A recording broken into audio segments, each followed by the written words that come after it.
Hahuiah, the Shem angel associated with fugitives, prisoners, and condemned criminals, and also dirty secrets or damaging secrets. Okay, so I'm sorry, I said that wrong. Hahuiah.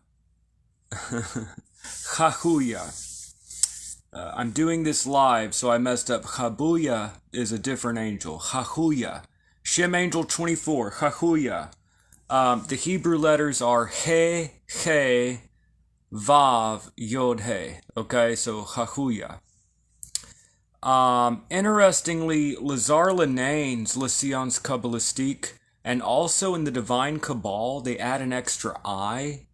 That's not what Agrippa has, and that's not what we see in the actual text, okay, of Shemot, or Exodus chapter 14, verses 19 through 21. We could see what the Hebrew letters are that make up the angel names.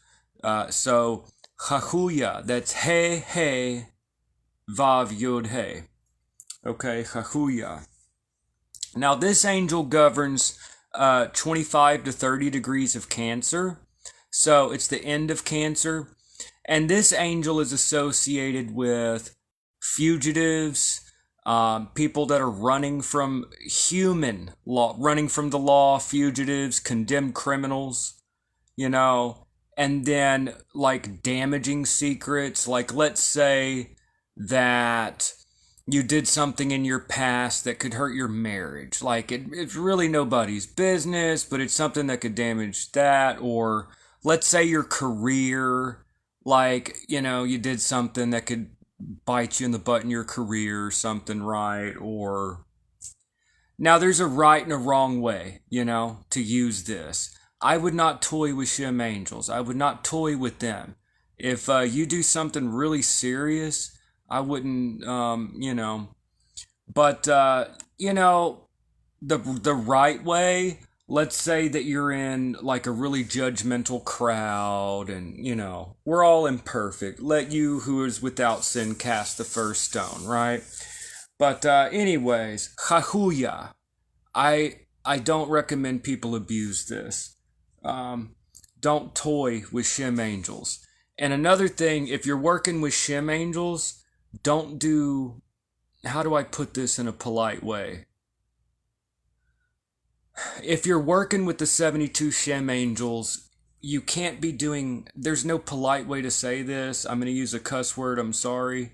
No offense to the Shem angels, but if you're working with the Shem angels, you can't be doing fuckery, okay? You can't be going around cheating on your spouse or embezzling from your company or steal. You can't go around like, I want to be careful telling anyone, like, I don't want to tell anyone what to think. In my humble personal opinion, you should not be doing fuckery while working with the Shem angels, okay? So there is a right and a wrong way. The right way is, let's say there's something that could hurt your career or your marriage or something, just be careful, if you, it really depends on what it is, but if it's something light, then yeah. Now, interestingly, so let's take a look at this office, and actually let's take a look at the different sources. It's interesting. The Shem angels, although they come out of the Torah, the names of the Shem angels are extracted Kabbalistically from the Torah. And of course, the divine names, the 72 names, are shown in books like Sefer, Raziel, Hamalach. But when it comes to the actual Shem angels with El or Yah at the end, the Shem angels first appear in Reuchlin, which was not a Jewish Kabbalistic text. It was actually written by a Christian, Johann Reuchlin, De Arte Kabbalistica, this book right here. And this book actually talks about Yeshua as the Mashiach and things like that, or Jesus as the Messiah. So this was published in 1517, but this is not Jewish Kabbalah. This is actually the beginning of a Christian Kabbalah, and it mentions the Shem angels. So that's pretty interesting. And then Agrippa, of course, would be next. Agrippa is, why is my thing freezing? Agrippa is associated with, I mean, obviously occultism. So the 72 Shem angels, it's interesting. They're not mentioned by the church or in mainstream Judaism, you know. The 72 Shem angels, there is a reference to 72 angel princes that govern the constellations in the third book of Enoch, which goes back to the 5th century, that govern the 72 nations and tongues. So that's interesting. But the 72 Shem angels associated with the Psalm verses and all that first appears here. Now, why do I bring this up? Because it's interesting that when you're dealing with magic, you're dealing with the fringes of society and the forbidden. So I just think it's interesting, you know. It's not to say that angels can't be, you know, protectors of criminals. I just find it interesting with this particular angel. Okay. Now, notice, anyways, let's go to this here. Okay. All right. But like I said, you know, I don't want to impose my view on anyone else, but how I feel very strongly about my advice for people is be careful what you do while working with the Shem angels, and don't toy with them. And, you know, just if you feel like this is the right thing, then, you know. Now, it says here, Hahuiah, so the Psalm verse, according to De Arte Kabbalistica, you turn to page 279. So it says here, the Psalm verse associated is, the Lord is pleased with those who fear him and in those who hope in his mercy. Okay, so, and I think that when dealing with wrath and mercy, or fear, awe, and mercy, okay, this seems to be like a concept of divine judgment. And it's specifically stated with this angel, like, this isn't gonna, you're not gonna escape divine justice, okay? This is to help you escape human justice in certain circumstances, but you're not gonna escape divine justice. And again, don't toy with Shem angels, okay? But the divine office, so it's interesting that, hold on a second here. Because I want to look at all these sources, and I want to give all the information that I can historically about these Shem angels. So hold on a second here, because I had this written, because I want to make sure I have the comparison. Yeah, it's interesting that this angel has some weird things going on with the name and how they do it. So Dr. Rudd, okay, Dr. Rudd actually puts a C at the beginning, like it's Hahuiah, but it's not. It's Hahuiah. It's He, Vav, Yod, He. Okay, there's no Het in there. And then, for some reason, the Divine Cabal and Lazare Lenain's Lysion's Kabbalistique, they add an extra Yod. It's strange.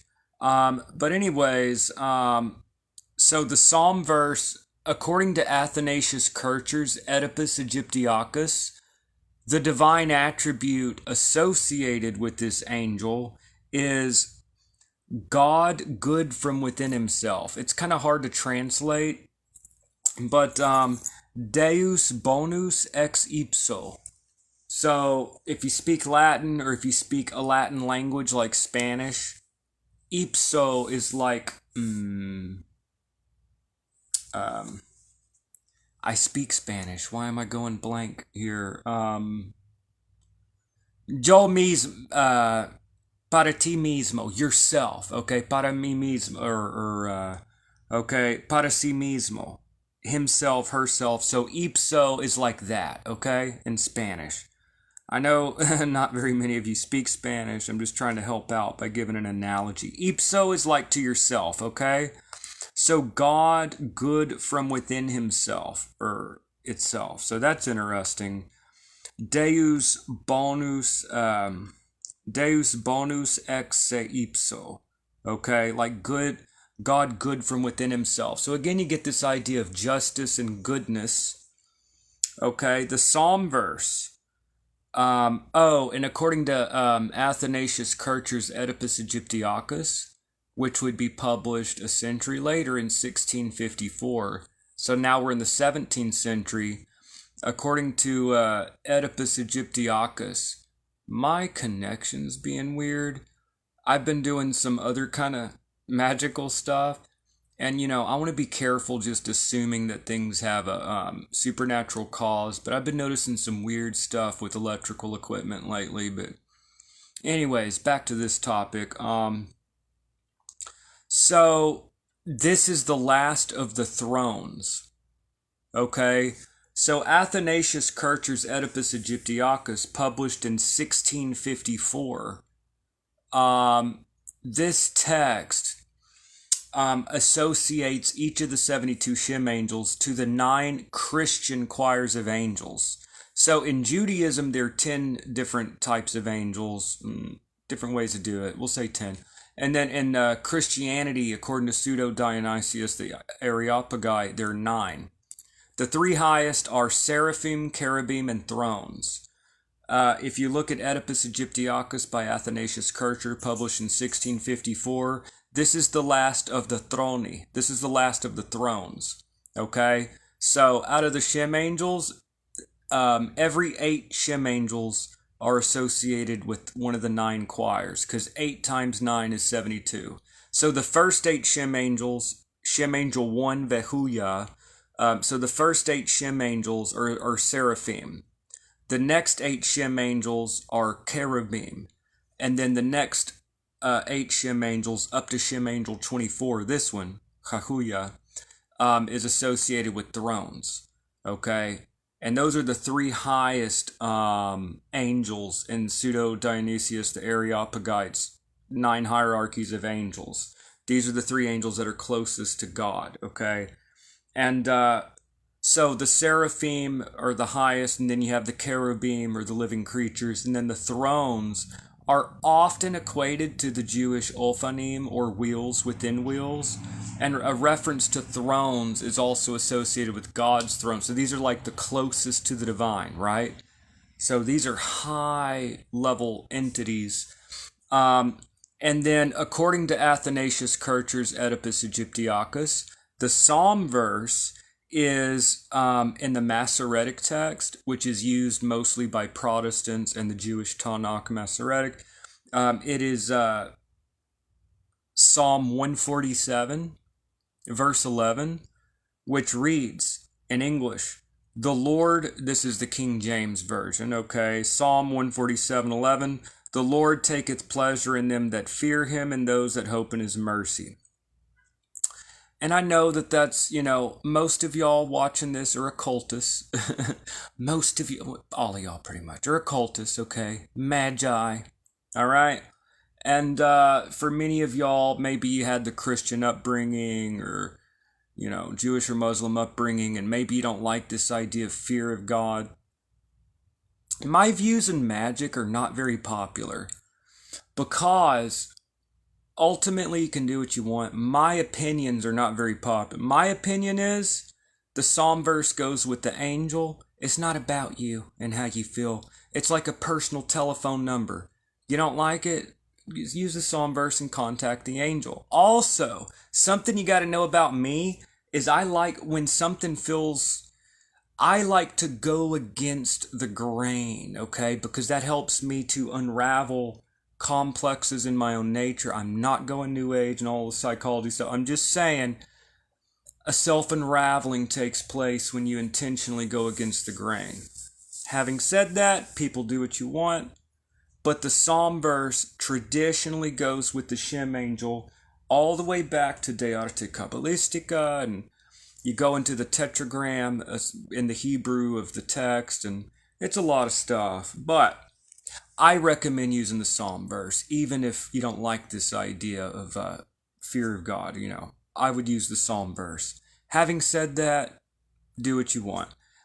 So, the English Psalm verse, according to Athanasius Kircher, The Lord is Psalm 147, verse 11 in the Masoretic text. The Lord taketh pleasure in them that fear him, and those that hope in his mercy. Now, yeah, so again, you get this idea of divine justice. The Latin, bene placitum est Domino super timentes eum et in eis qui sperant super misericordia eius. So you can chant that, and there's the Hebrew. I am not even going to try to butcher that. Rotse Adonai et I can't. I wish that I could. I mean, I could read the Hebrew and butcher it, but I'm not going to do that on camera. All right. So we've got enough there. Actually, I think it's cooler looking. The version of the psalm verse given in Lazare Lenain's Sciences Kabbalistique. It's a different verse that's similar, but it talks about the eye of the Lord being upon you, and the eye has always been like a personal symbol of mine since I was a kid. Anyways, no, I am not going to make this personal. I'm going to try to keep this somewhat objective. Actually, where is my, I thought I had it with me, dang it. My Sciences Kabbalistique, I wanted to get that to show you. Well, it gives a different psalm verse attribution, but it's very similar. It says something like the eye of the Lord is upon them that fear him, that hope in his mercy. Okay? Me, I use Athanasius Kircher and De Arte Kabbalistique. I try to go to the earliest sources. Not because earlier is better. That's just what I do. And now, we've gone through the divine attribute. We've gone through the name. We've gone through all of these things. Actually, I haven't even considered the gematria.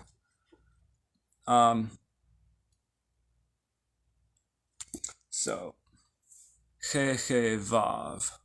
So, that's 15 plus Yod He 15, so 30.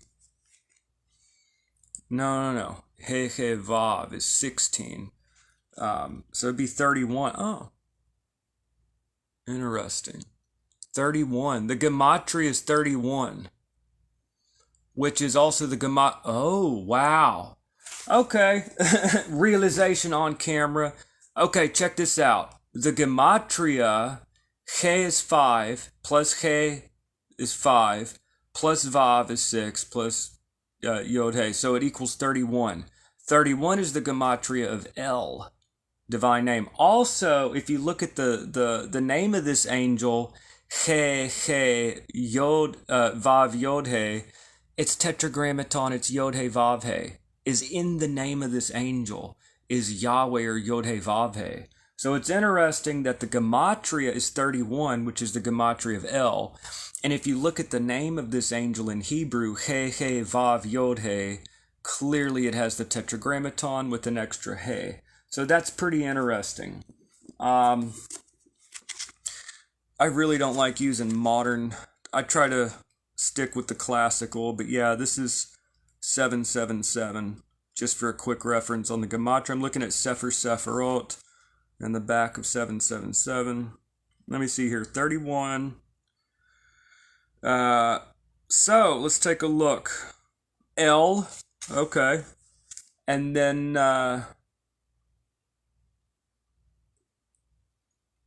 to go, chavak, I guess, beating, striking. Okay, interesting. Okay, well, that's good enough, That's just interesting. The divine name is in there with the gematria of 31, and then with the tetragram Yod He Vav He is found in the name of the angel. And it has to do with divine justice. Now, this angel protects prisoners, condemned criminals, okay, fugitives, people that are running from the law, and people basically with damaging secrets. And I've said it before, you don't toy with Shem angels. If you've got something messed up, don't go to the angel. I mean, it depends on what it is, right? First of all, okay, let's go into this. The office. Now we're looking at Lazare Lenain's Les Sciences Kabbalistiques, okay? The office.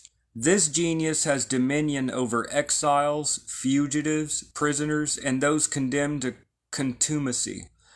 It prevents the discovery of secret crimes and those who have committed... Wait, where'd the thing go? Here we go. Okay, and those that committed them will escape the justice of mankind, not of God, of mankind, provided they do not commit the same fault again. Right there in the the office, it says, provided you don't do it again. I would not even open this can of worms if it's something you think you're going to do again, cause divine justice. Keep in mind that angels are not just these little winged babies floating around, winged, full of light and love, and their little hearts and their little harps. There's a reason that when angels appear in the Bible, they say, be not afraid, right? Don't be frightened. I'm not going to kill you, right? There's a reason they say, be not afraid, okay? Angels are known to strike people dead and destroy cities, okay? In nature, okay, maybe you don't like that idea, but nature has tornadoes and hurricanes, okay? A lot of people are cool with nature, though, for some reason, even though it's the same kind of thing. You got tornadoes and volcanoes, you got earthquakes, you have harsh and positive aspects, right? Angels, in the same way, have harsh and positive aspects. So all I'm saying is, as a warning, I don't want anybody to try to abuse this. And also it says right here, provided you don't commit the same fault again. So if you think you're going to do something again, I wouldn't even open the can of worms. It's better to not even ask, because divine retribution can be pretty swift. All right. So I'm going to read this. This genius. This is from Lazare Lenain's Les Sciences Kabbalistiques. This genius has dominion. And by the way, I really don't want to moralize. I don't want to impose my own views. So take anything I say with that with a grain of salt, okay? Just my opinion. However, that is me trying to protect y'all and trying to protect the viewer, okay? So I have to balance sometimes me trying to not push my own ideas, but also letting you know these are my opinions. Take them with a grain of salt. Take them for what they are. Letting you know this is just my opinion. I would be careful, okay, and tread lightly. That's all I'm going to say. In the end of the day, you know, we all got our own path, all right? So, let me just read through this real quick. This is from Lazare Lenain's Les Sciences Kabbalistiques. It was published in 1823. So we're all the way up to the 19th century, which if you follow these videos is very modern for Shem angels. This genius has dominion over exiles, fugitives, prisoners, and those condemned. It prevents the discovery of secret crimes, and those that commit them will escape the justice of mankind, provided they do not commit the same fault again. It protects against thieves and murderers. So let's say you're worried about someone robbing you or killing you. So it protects against thieves or robbers and assassins, right? Against thieves and murderers. Those born under this influence love the truth and the exact sciences. They are sincere in their words and actions. So, pretty interesting. So, with the last angel, I ran kind of late. Today, that's why I hit the ground running. Today, we start the 5-day period. Although, if people watch this video later, you don't have to use timing with Shem angels. You don't have to. Many people, myself included, find a little bit better results with timing. Also, another reason many of us, myself included, find the 5-day cycle throughout a year useful is because you're sure to hit every single angel this way, right? And throughout a year, it's like an initiation, and watch your life change.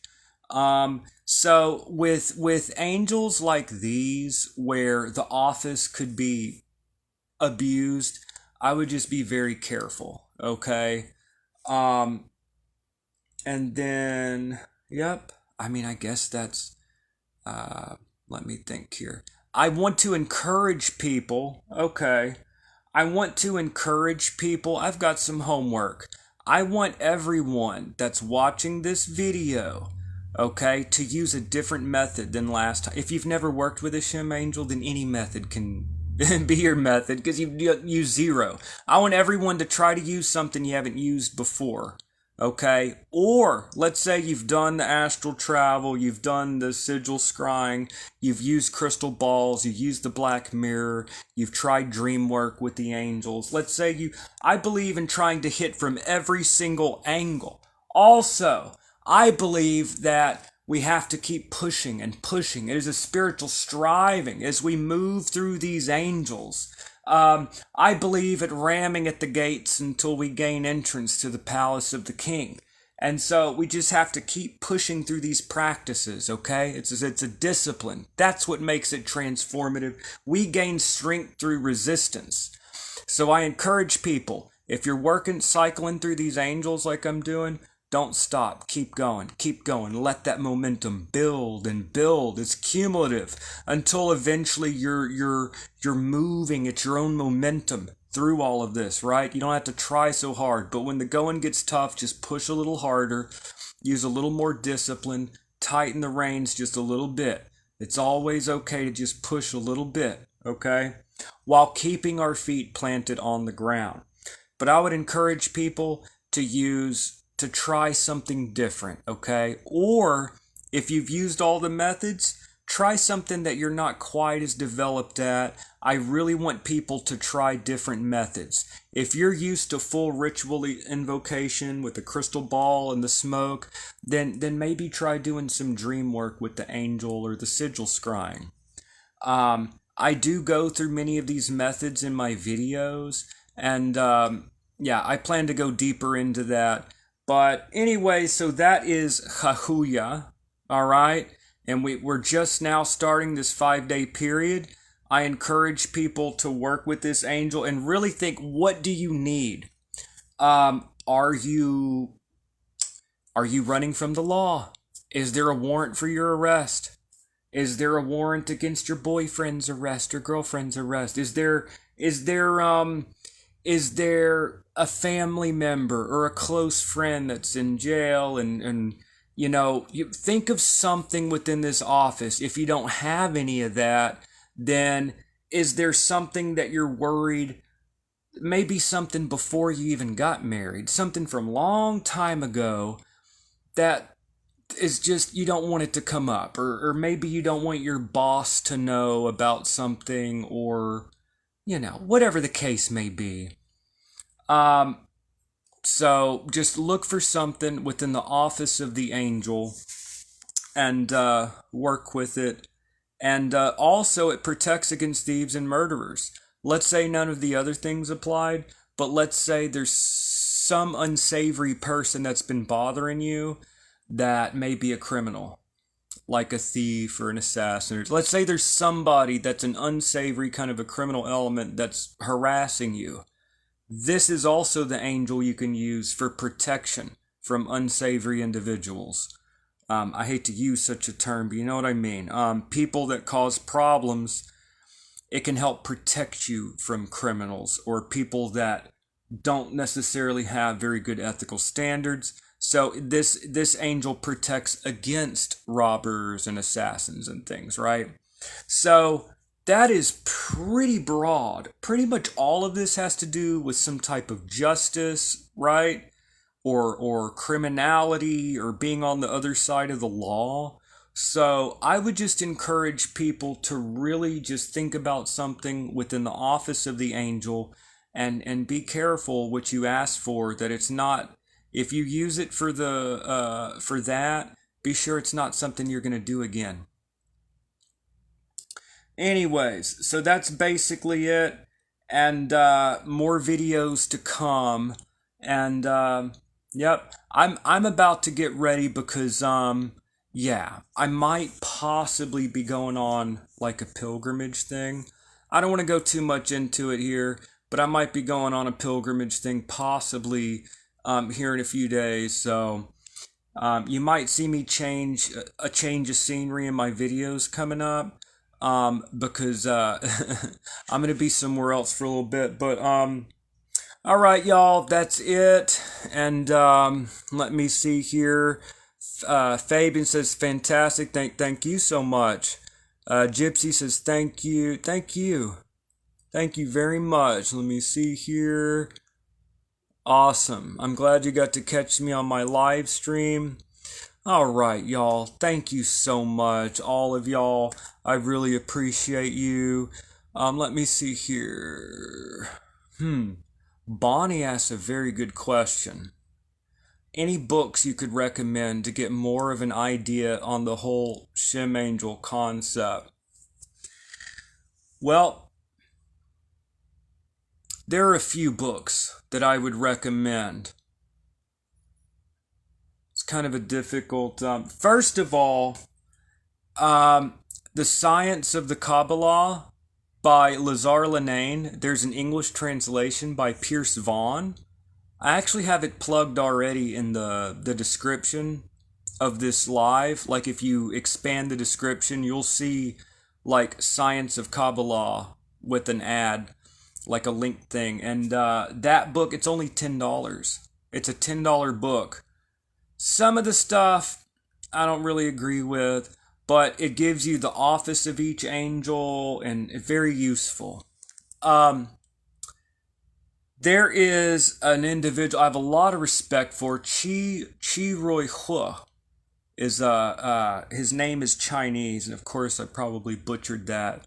He wrote a thing on the Divine Cabal, but his books are usually not available. If you catch it, that book available, I definitely purchase that. It's a little pricey, but it's worth it. Nick Farrell has a Shem Angel grimoire.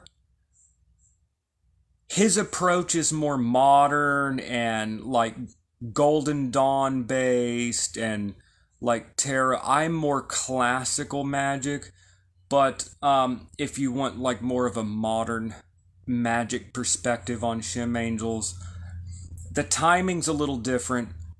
The Hermetic Order of the Golden Dawn like switched the timing. They made Hahuiah Angel 1 begin in Leo instead of Aries. It's a whole can of worms. If you're into the modern angel magic, then there's Nick Farrell's Shem Angel Grimoire, and there's 72 Angels of Magic. I'm not really a fan of Damon Brand, but I'm going to plug it. He helps some people out. Having said all of that, my approach, I try to stick to 16th, 17th century material and some of the 19th century material. Sadly, not a whole lot of it is available in English. Most of it's in Latin. This book right here. Now, you need to understand what you're getting in this book, though. On the Art of the Kabbalah by Johann Reuchlin, this was published in 1517. Now, there's only like 10 pages on Shem Angels, okay? It's like 10 pages, but it's worth it because it's a historical text, okay? I just want to let people know it's like 10, 15 pages on Shem Angels because I don't want people to buy this and think it's going to be chapters, full chapters explaining them. No. But it's historical, so it's important. I think it's essential. The 3 Books of Occult Philosophy by Heinrich Cornelius Agrippa, published in 1531 and 1533. The 3 Books of Occult Philosophy, very important 16th century text. There's only one chapter. A chapter in Agrippa, by the way, is like 2 pages. There's like 2 pages in Agrippa. But the text is essential. Athanasius Kircher's Oedipus Aegyptiacus is only in Latin, but I have the PDF and I put it in my stuff. But if you know how to read it, you don't really need Latin. If you know how to read like the charts, I'm going to have to make a video on that. I have the PDF. If you go to like page 270, you can see like the Shem Angel section.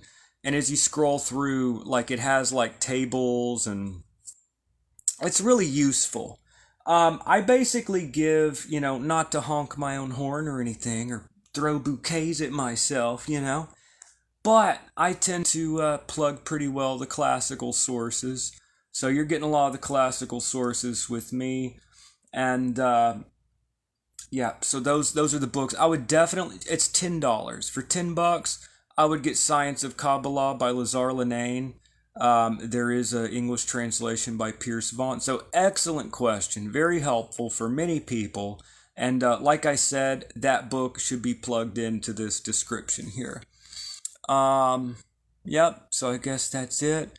Did that help you out? Did that answer your question okay?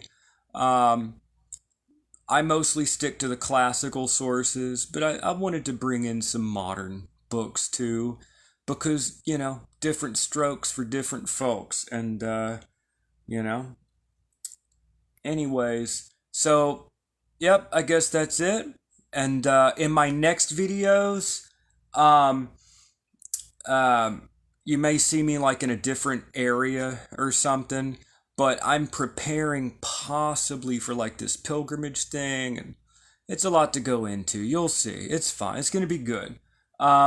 Anyways, I hope everyone's doing all right, and I will see y'all in the next video. Hope everyone has a great day and work with the Shem angels.